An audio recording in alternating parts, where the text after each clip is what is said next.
And he's clearly having a blast. I think he's having more fun than anybody in this movie. Yeah, well, the whole cast looks like they're having a blast. Yeah.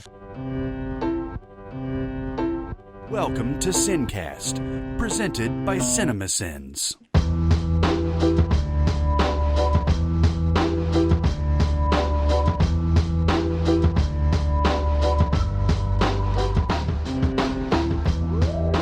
All right, everybody, welcome to the SinCast. This is Chris Atkinson from Cinemasins, joined as always by the voice of Cinemasins, Jeremy Scott. Aha! Ha ha!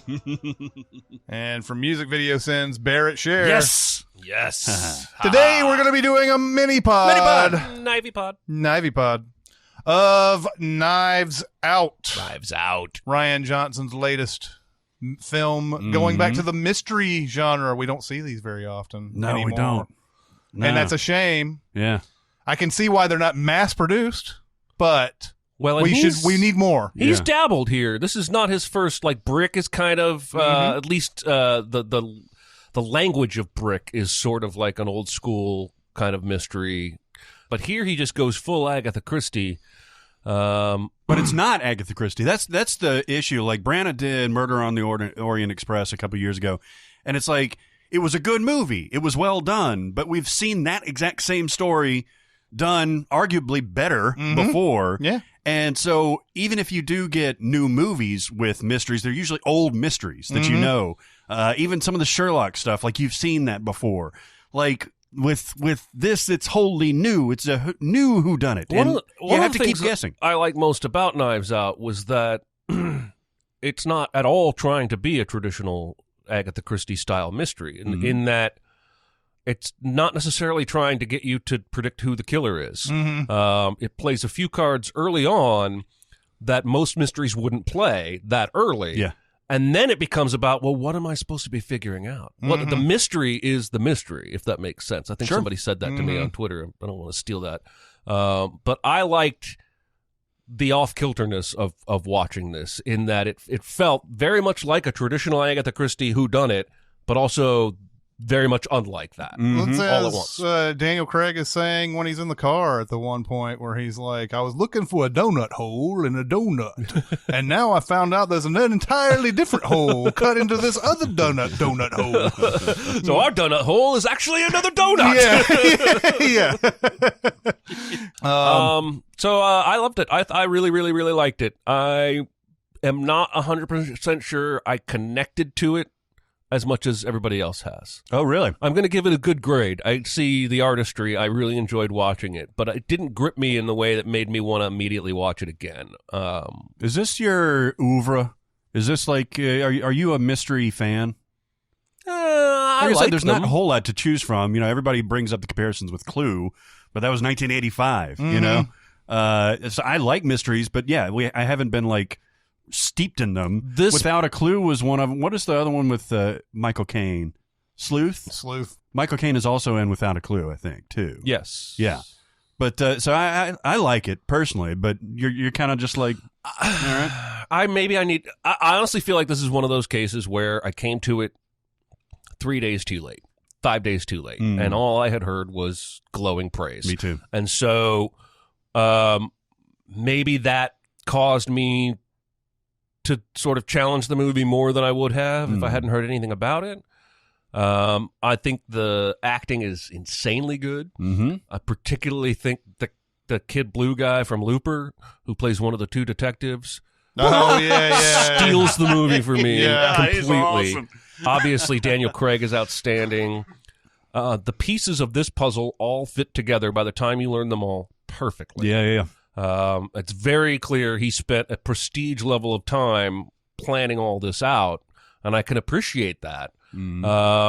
I just did, I guess I wanted to come out going, yes! And I didn't. I came out going, that was pretty awesome. Yeah. That guy you're talking about is Noah Segan. He's been in every Rian Johnson movie. Yeah, they have some kind of special connection. I think Looper was his largest role because he played Kid Blue in that, and that's his Twitter handle, I think, too. But he has very little lines even in Knives Out. It's a lot of what he steals the movie with are just quick cuts, expressions, or him kind of like he's a fan of everything. He's a fan of the late author that owns this house. He's a fan of the detective that's come to town who has a bit of a reputation. I thought the score was pretty awesome. Yes. There's not going to be very much I say that I think was bad about the movie. I guess I wanted to feel the magic a little bit more because it seems like everybody else did. I've seen this movie twice. Yeah.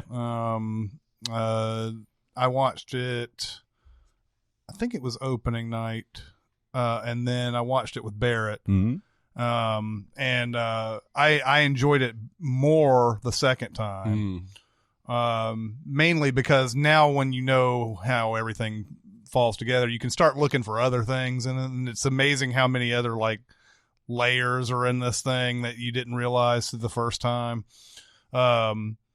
Yeah, I really I loved this. Mm-hmm. I loved this a lot. Acting performances, I agree with you. I think this is a breakout role for Ana de Armas, who has been kind of this, I don't know, girlfriend, wife in American movies and everything. She almost turned this movie down. She did initially because it was sold to her as the Hispanic housekeeper. And she was like, I don't want to play any more of that. Like, I want to do more meaty roles. And then they had to get back with her and say, no, this is the meatiest role in the movie.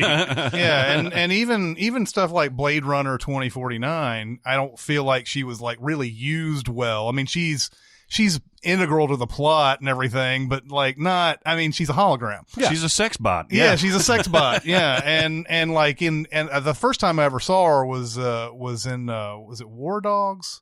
I think the Jonah Hill, really? Jonah Hill movie. I remember because she's stunning. Yeah. She's absolutely stunning. But that's sort of what they've played up with her, is how stunning she is. So like she's always this sexy, whatever. And here she's just like dressed down, getting to, just eat up this role, and she's terrific in it. And there are parts in here where she's so funny.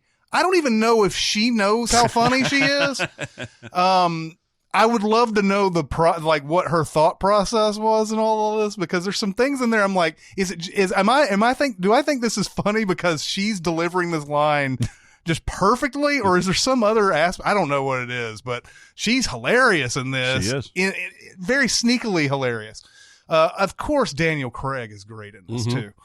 Daniel Craig, I mean, this could have been over the top, and it ends up not being over the top at all. Yeah, it could have, especially with the accent. And it's not easy to carve out your own compelling detective in this world where we've got a Sherlock Holmes, we've got a Hercule Poirot, we've got all these famous people who solve murders.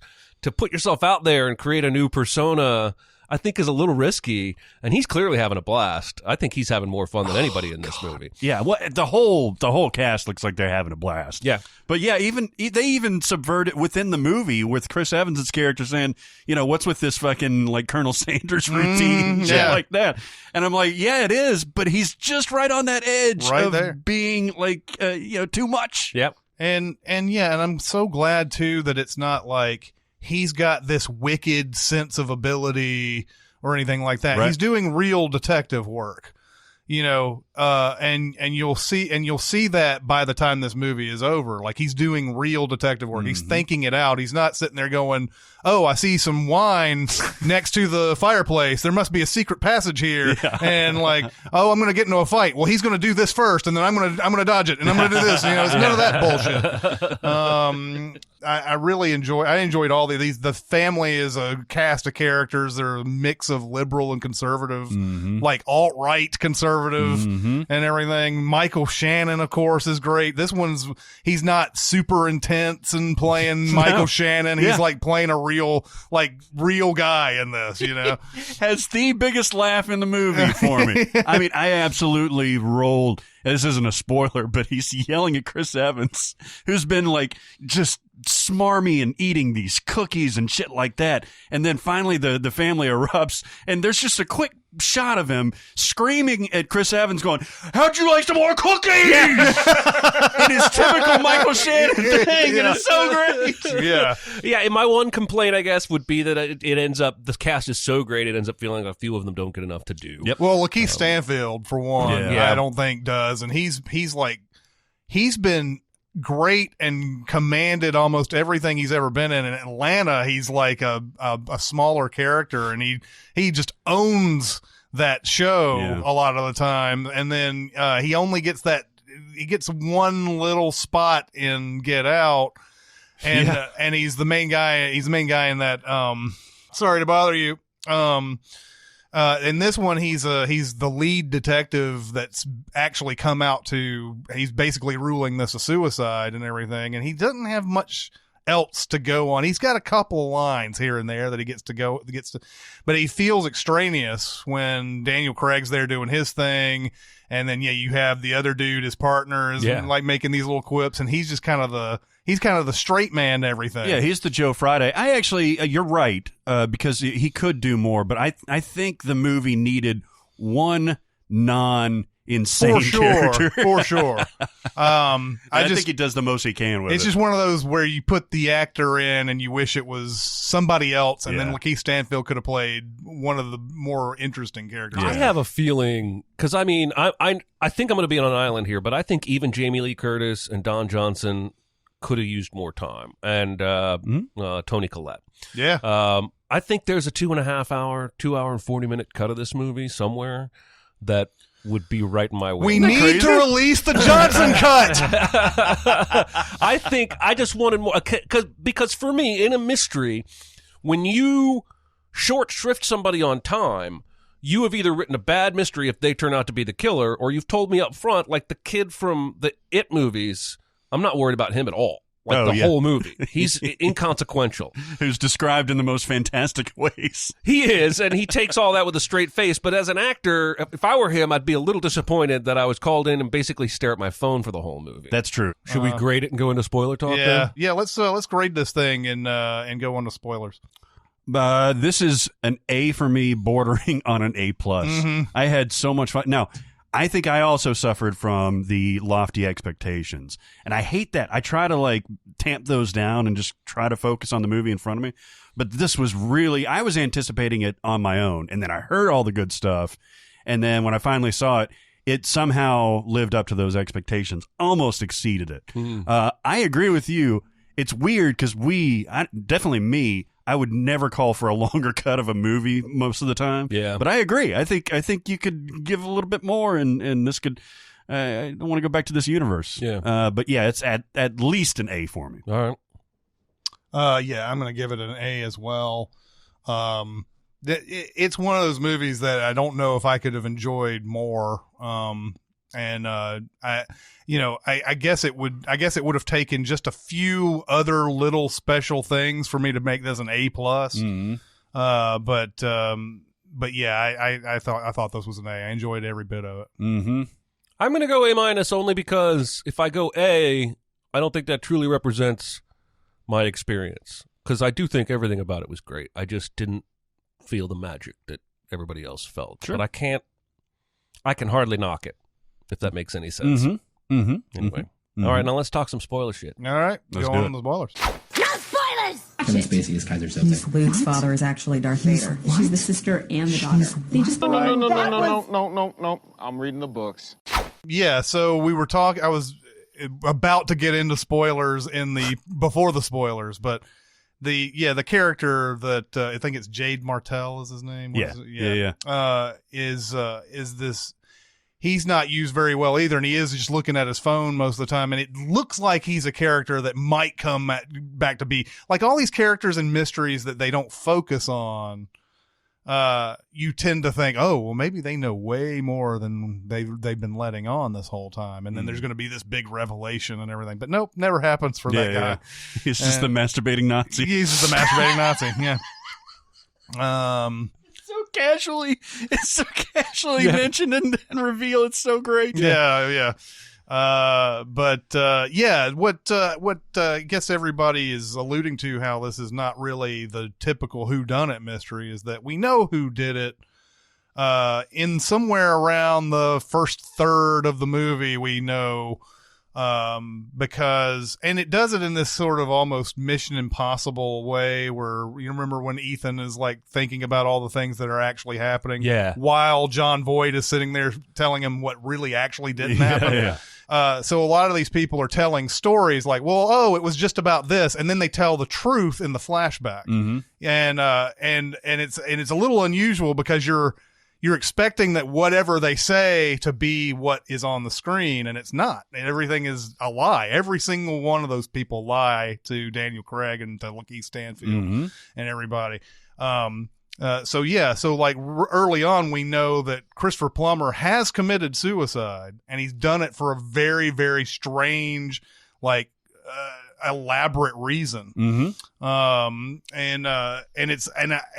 It's considering the family that he has left behind, it is the ultimate self-sacrifice that you would never expect. Yeah. The long story short is she thinks is she's given him 100 milligrams of morphine. Right. When he usually gives him 100 milligrams of whatever that other thing He goes, was. how much do you usually give me? And she goes, 3. It made me think of John Lovitz because he says something like, well, that's a great deal more. Yeah. And he keeps, he's like, so you gave me 100 milligrams of the good stuff. And she's like, after I've given you this much, you may want to stop calling it the good stuff, So they believe that she believes that she's given him 100 milligrams of morphine. He's only got 15 minutes to live if she can't find this, like, naltrexone or whatever the antidote is. Yeah, they have this antidote that comes along just in case this type of thing happens, but she can't find it. So he thinks, well, it's going to take 15 minutes for the cops to get here anyway. Then when they get here, they're going to ask a lot of questions of you. And then your whole family's going to be deported because you're from, they change it 4 or 5 times. It's so fun. Nobody knows where she's from. They say Uruguay, Paraguay, Ecuador, Brazil. Again, so the casually. Funniest thing ever. Yeah. The first time I watched it, I didn't even notice. Oh, that. really? Yeah. I was just sitting, cause it didn't matter to me where she was from. But they were saying Ecuador and then somebody says Uruguay later and you're whatever. But then the next time I went through it, I was like, damn, 4 times. And it's stated as a matter of fact, too. That, like, it's not even a question. Yeah. It's not like, well, maybe Bolivia or something like that. Even some characters who have already stated Ecuador or whatever will go to Uruguay or Paraguay. Yeah, and it's a great juxtaposition with, because to her face, they're like at first they're like, well, we want to take care of you. We want to use some of this wealth that we were going to inherit from Dad. We want to you're part of our family, and it takes nothing. Nothing for them to turn on her on a dime later in the movie because that's not genuine. That's not how they really feel. The reaching for the not knowing what South American country she comes from and not giving a shit, that's who they really are. Yeah. I think that's sort of the point. Yeah. And so he believes that they'll be deported. Her whole family will be deported. So in the act of self-sacrifice, he tells her, this is what you need to do, tells her all these steps to sort of like get away with murder, even though she hasn't made it, hasn't done the murder. And he kills himself, and then she has to go back and follow all these steps and everything. But meanwhile, there's other stuff going on in the background with the Chris Evans character. Yeah. And he's got his own thing going on. And it's a crazy. Now, if there's any one thing about the plot that the whole like switcheroo thing that he does, I wish that it meant more to the, like, she gave Christopher Plummer the right thing. Mm-hmm. Well, as I remember, he switched him, Mm-hmm. and then she accidentally switched him when giving the dose, and that's why she thought she'd given him 100 milligrams of morphine. Correct. The label said incorrect. Morphine. Yeah. And ultimately, if Chris Evans hadn't ever switched him, what he wanted to happen would have happened anyway because she mixed him up. Well, no, that's what I'm getting at. It wouldn't have happened anyway.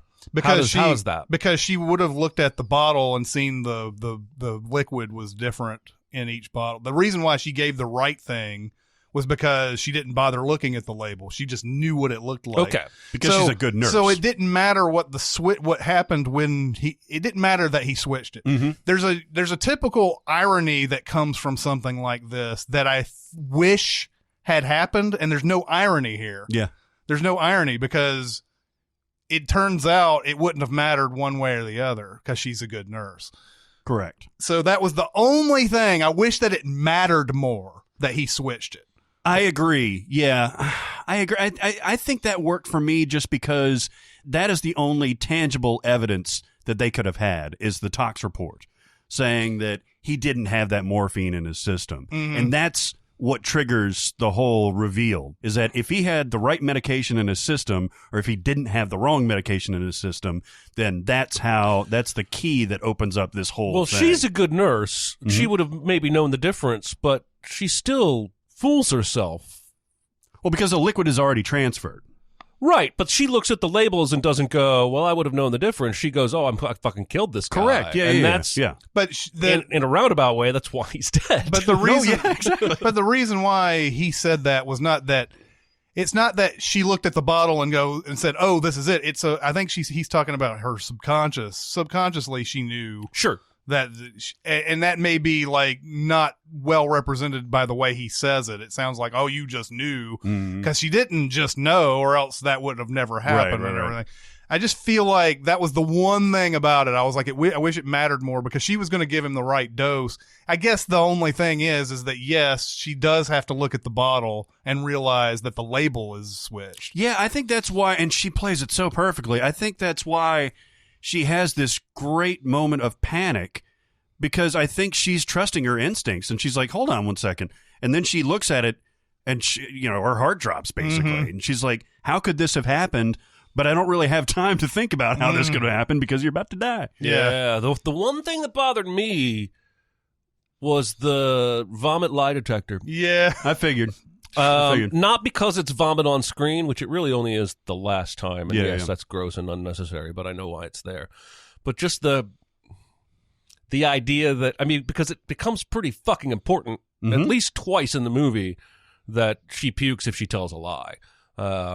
Although she says early in the movie, even if I think about lying, I puke. And then later in the movie, she lies, and it's a good 20 seconds later before she pukes. Yeah. And I feel like that was a little fast and loose. And the whole idea that everybody knows she's going to throw up if she... I don't know. I did not like that point at all. And that's maybe the only real gripe I have. Yeah. And I thought maybe that might come back as another thing, too, is that she would either be faking it or some other kind of thing was going to happen where, like, oh, that's reliable. We know that she throws up when she lies, and that she would just do it on something that she told the truth about. And I thought that was was going to come back into play, and that never really did either. Those two things that I'm bringing up are very minor. I don't want to make it out. It just feels like when you have something like a bottle switching or something like that kind of a plot thing with the vomit or whatever, it feels like there should be a little bit more irony there. And I guess the way necessarily this mystery rolls out, you can't really have the irony. You have no way of making it ironic by the end of it. But I really was kind of hoping that, like, oh, because she knew and because the bottles were switched and all that, if he had never switched it would have ended in his death. I wish that's sort of, but you can't do it the way it's constructed. I got you. Yeah. I did like the once you find out at the very end when Daniel Craig motions to the blood on her shoe that he knew she had been involved somehow. Because the whole movie is kind of playing with, does he suspect she's done something, or does he think she's really nice and he's just using her for information? You don't really ever know until the very, very end. But I love that sequence in the middle when the dog runs up to her and hands her this broken piece of trellis that she climbed up, and she puts it behind her back, and Daniel Craig doesn't see it, and then she turns and throws it, and you're like, wow, she got away with it. Nope, dog comes running back up with it and hands it to Daniel Craig. I love the way the mystery revealed itself, sometimes out of Daniel Craig's control and sometimes in it. And then the whole twist about what did Grandma see, because we know one thing Grandma saw, but Grandma saw more than we knew. Like, it's so tightly written. It's hard to not just praise the thing. No, that was my favorite part of it.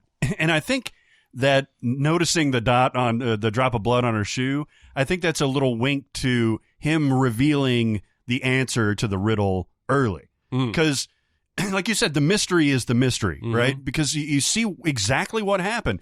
And it doesn't even look like it's an unreliable narrator or anything like that. It looks like this actually happened because she's going downstairs and with the cowl on and all that stuff.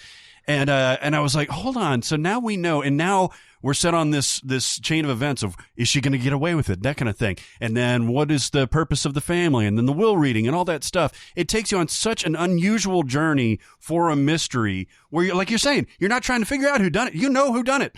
But like, there's got to be something else that I'm missing here. Yeah. And I think it's just revealed in such a beautiful way. I think visually, with that whole Game of Thrones knife thing in there, and then with Daniel Craig like undressing basically and like putting his tie in and all that shit. It's just beautiful. I love it. That was another thing noticing on the second runaround was how Christopher Plummer was talking about how Chris Evans reminded him of him when he was his age. And how he said, I didn't know the difference between a real knife and a stage knife. And by the end of this, he pulls out a stage knife. He tries to get it off of that Game of Thrones thing to stab Ana de Armas and everything, and it's a stage knife. And, all the cops were pretty slow on the drop in that scene, though. Yeah, they were. Because, I mean, he pulls that knife off and lunges at her, and then the cops start moving, and if that's not a prop knife, she's dead. Yep. By the way, Chris Evans' face during that scene, one of the most menacing things I've ever seen in my life. Oh, yeah.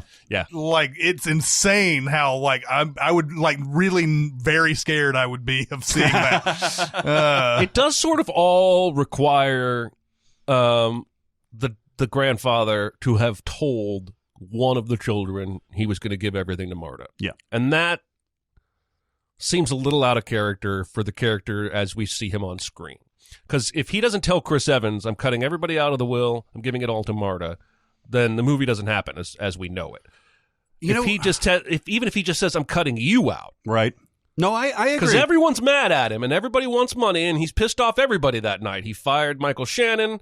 He was going to reveal the affair Don Johnson was having. Everybody's mad. Everybody's got a quote-unquote motive, but he specifically told one guy. Well, and he had even set up this whole thing for them to come in with the lawyer and have the thing read and read the letter first, and would a manipulating gotcha kind of guy like that, would he tell somebody early? Would he tip his hand? Okay, so I think that they set this up to where he communicates to each of his progeny in different ways. Like with Jamie Lee Curtis's character, it's the invisible ink, it's the tricks and the games and stuff like that. With the Michael Shannon character, he's pretty direct with him when he's firing him, but it's clear that he's been coddling him all this time. And then he'll say that, with the Chris Evans character, he's the most like me there is. And so I think it makes sense that he's communicating with him more directly and more honestly, saying, fuck you, dude. You've been a fuck up this whole time. That's it. And he even comes clean with the Toni Collette character. I had to go to the bathroom during that scene. But it seems like he's a little more like, I don't know, couching her feelings in his reveal to her. Oh, I didn't feel that way. Was this talking about the money that he's not going to give anymore for the school? Yeah. I felt like he was slapping her around. She's double dipping, essentially. I guess one goes to the actual tuition so that her daughter can go to college. And then the other, I don't know how the other one got paid out, though. I couldn't quite follow that. Like, why was he giving two different... From what I could hear on the way to the bathroom, it sounded like he's only giving her money with a little bit extra for the tuition, and she is like recharging that amount for her personal gain. Yeah, but it just seems like that's something he would have figured out if he was paying that much money. That's true. Towards it. If there's no, I don't see where the secret, unless she's got an account that she can withdraw from anytime she wants, and then it's just like, well, that's a little bit of money that he won't miss. Then I can see that, whatever. And she is actually, she's the wife of a son that he's lost. So she's not really even part of the family, but she says, "Oh, I feel part of the family." And their flashbacks is like shows her trying to dance with people, and nobody wants any part of it. She keeps touching the other one. She doesn't even move at all. I also love the bit where, the first 25 minutes of the movie is kinetic as fuck, and I feel like it has to slow down by nature after that. But that's where I was most feeling the magic, is when he's interviewing everybody for the first time before Daniel Craig's even spoken, and the cop will ask a question, and Don Johnson will answer, and he'll go back to the cop, and he'll say something else, but then it'll be Michael Shannon in the chair. And like Don Johnson's memory of the birthday party is like him and his wife behind the grandpa was blowing out the candles, and then when Michael Shannon's telling the story, it's Michael Shannon and his wife standing behind while they're blowing out the candles. Everybody has their own. I enjoyed when the movie did that and played with everybody's perceptions being different. Yeah. Also has one of my favorite final shots in a movie. Oh my God, that's gorgeous. So we have that will thing that happens in there where he's given everything to Marta. I'm interested, by the way, if he didn't die that night, because he just switched everything over. Sure. Like, just did. Mm-hmm. I'm wondering if his plan was to get everybody to like maybe have one last chance to get back into the will and everything. Although he does tell Chris Evans that I'm giving everything to Marta. So I'm wondering if that was a sort of a charge out there to everybody, like they've been put on notice or whatever, but I don't know. Yeah. Maybe he knows Chris Evans will want to kill him. I have no idea. A lot of this stuff converges all in one night. But the will, with the will reading, everybody's expecting to get one piece of this thing. Jamie Lee Curtis is expecting to get the house. Michael Shannon's expecting to get the publishing. And then Chris Evans knows he's not going to get anything. Right. And Toni Collette, I can't remember what she supposedly, I don't even know if she was expecting anything, but everything goes to Marta. And so then the second half of this movie is where basically Chris Evans thinks he knows that she killed him, and we don't know exactly what his motives are at that moment, but you think, oh, he might be a good guy after all, or whatever.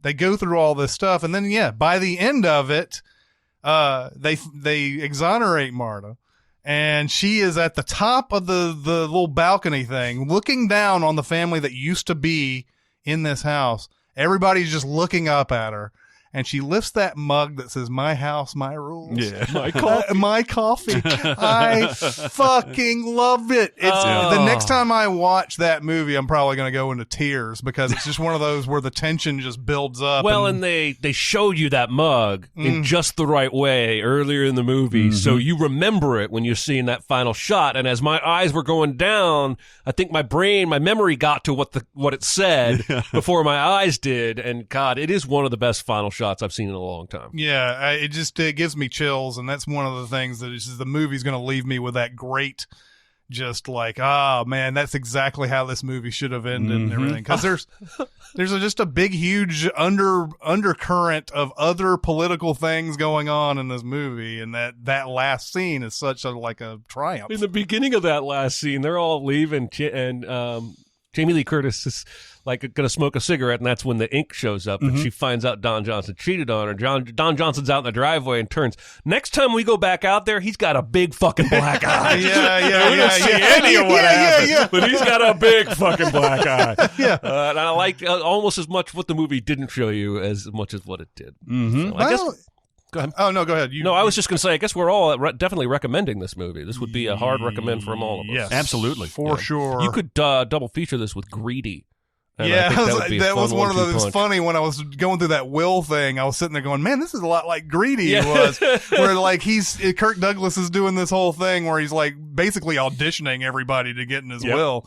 And Michael J. Fox is the only guy who shows any kind of like, humanity in the whole thing. Phil Hartman's so great in that movie. Oh yeah, I know. Oh my God. But yes, we are all recommending this movie. And Knives Out is one of my favorite this year. Parasite would probably be up there. We haven't having a chance to talk about Parasite much, but Parasite's in that conversation as well. A couple others maybe, but those two have stuck with me the most. Yeah, I'd say that right now it's 1 and 2 with those. I had just a fucking blast.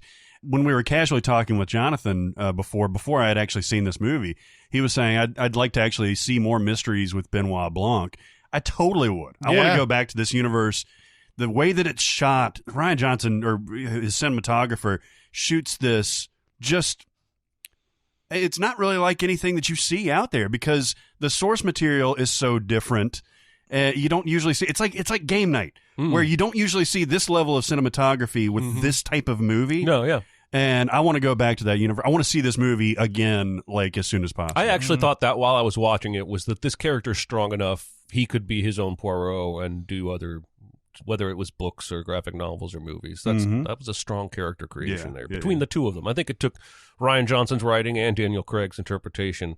But yeah, I'd watch more with that guy. And the good thing is that Knives Out is a hit. Like when I saw the trailers for this, however long ago it was, I was like, oh man, Thanksgiving release. I don't know.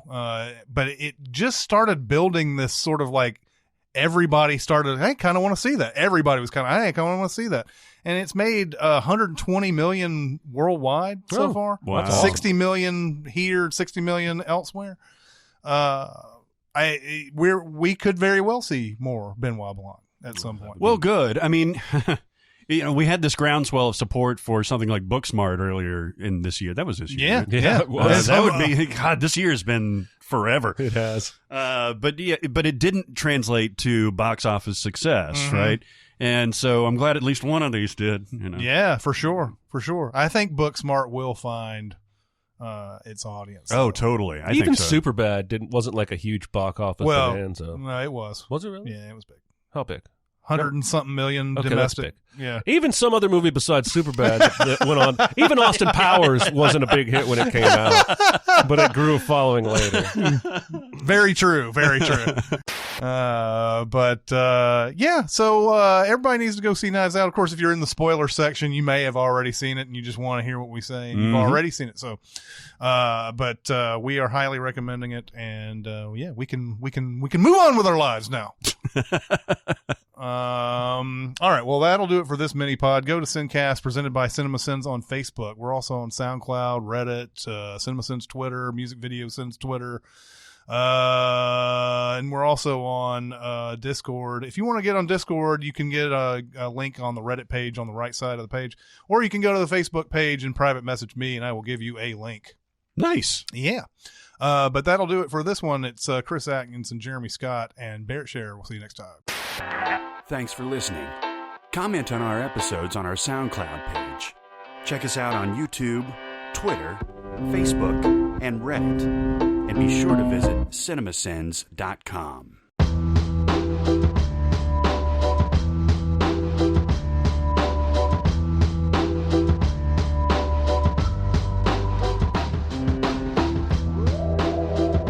I'm just seeing that Joseph Gordon-Levitt apparently has a voice cameo as Detective Hard Rock. On the TV show, yeah, I heard that too. I would never have caught that. On the TV show?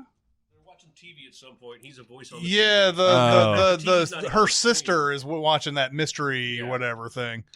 Suck my ass. Do you remember in City Slickers 2 and he gets bit on the ass by a rattlesnake and he tries to get the other friend to suck the poison out? But he ends up, I think it's the tall one with glasses who was in the Celtic Pride movie. Daniel Stern. I think it's him. Celtic Pride? Wait, motherfucker is in that is an amazing pull.